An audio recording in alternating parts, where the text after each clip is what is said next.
Shalom, Ibu, Bapak, dan saudara-saudaraku yang dikasihi dalam Tuhan Yesus. Izinkan saya menyapa saudara semua yang saat ini tengah berada di rumah masing-masing dalam rangka mematuhi anjuran pemerintah untuk melakukan jarak jaga sosial atau social distancing. Semua ini kita lakukan demi membantu usaha memutus mata rantai penyebaran COVID-19 yang begitu masif sekarang ini.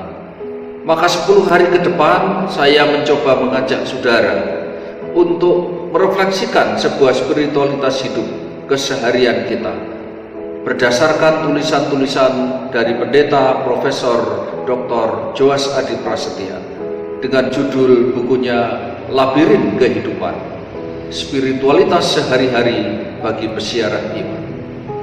Semoga 10 hari ke depan refleksi renungan kita ini dapat menemani Bapak, Ibu, dan saudara-saudara di tengah menikmati masa kesendirian di rumah masing-masing. Hari ini renungan kita menyoroti satu ungkapan pemazmur yang sangat terkenal, yakni Mazmur 23 dengan ayat 4 sebagai dasarnya. Sekalipun aku berjalan di dalam lembah kekelaman, aku tidak takut bahaya, sebab Engkau besertaku. Gadamu dan tongkatmu itulah yang menghibur aku.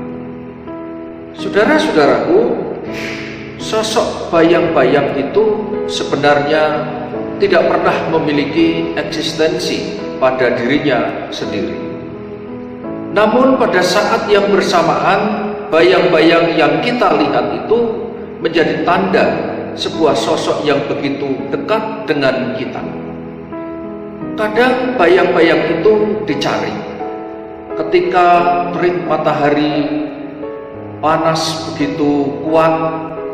Banyak kita mencari keteduhan di bayang-bayang, entah pohon, entah gedung yang besar.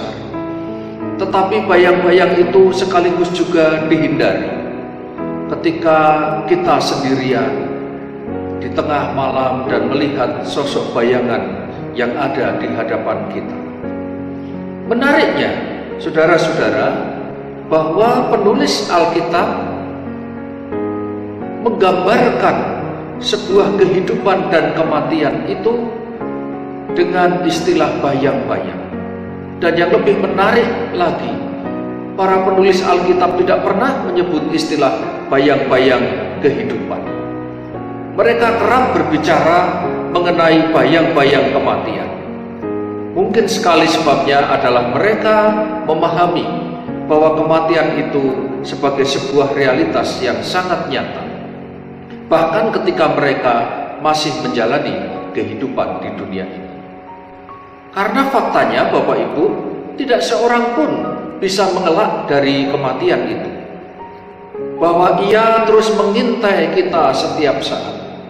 Bahkan ketika kita mengawali suatu kehidupan di dalam dunia ini, ketika kita lahir, bayang-bayang kematian itu sudah hadir dalam diri kita. Dan bayang-bayang itu makin besar, semakin dekat, semakin kuat seiring perjalanan umur kita yang semakin bertambah atau mungkin semakin berkurang menurut pemahaman kita. Bacaan hari ini memberi inspirasi kepada kita bahwa setiap saat kita memang selalu berada di bawah bayang-bayang kematian.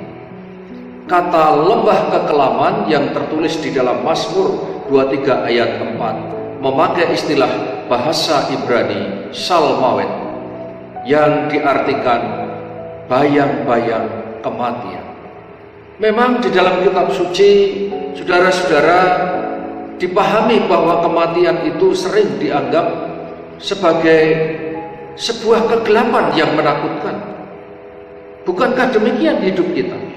Sering dengan usia yang semakin bertambah tua, di mana tanda-tanda ketuaan itu kita alami bersama-sama. Rambut yang mulai memutih, tubuh yang sudah mulai rentah, dan lain sebagainya.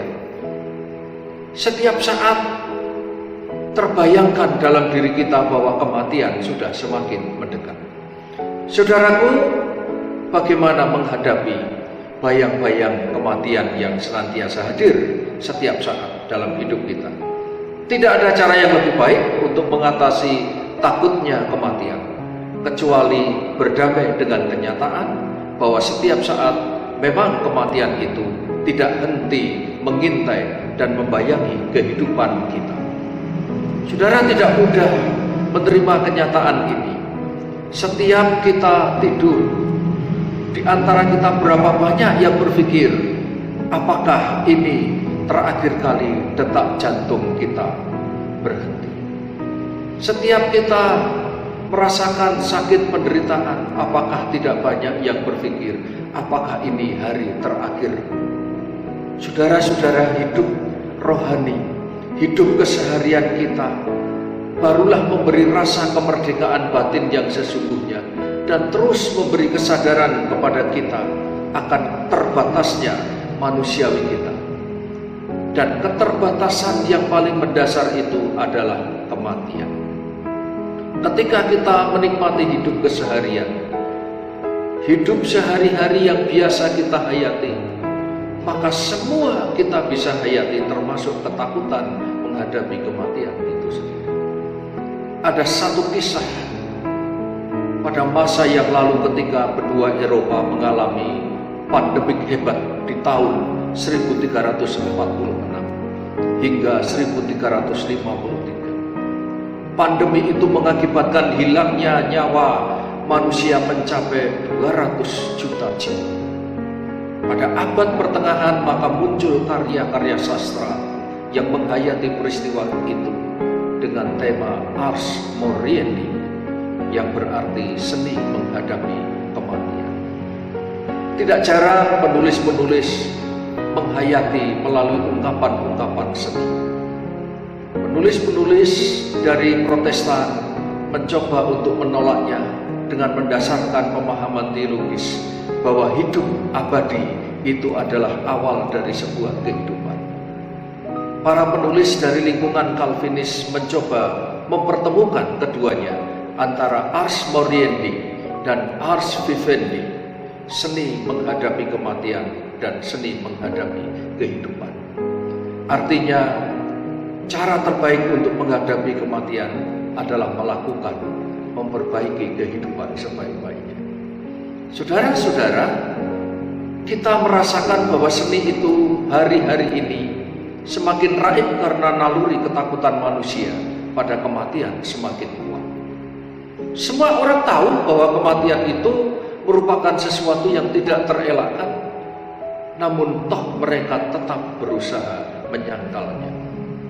Saudara-saudara, hari-hari ini pandemi COVID-19 telah menyadarkan kita kembali betapa rentan dan rapuhnya hidup kita. Seorang atlet yang setiap hari hidup menjaga kebugaran tubuhnya ternyata juga rentan dengan virus yang ganas ini. Betapa kematian adalah bayang-bayang yang senantiasa hadir dalam setiap hidup kita. Maka di tengah-tengah kesendirian ini, mari kita belajar apa artinya berdamai dengan diri sendiri, terutama saat menghadapi masa-masa krisis ini, sehingga karya Tuhan tetap nyata bagi saudara dan saya.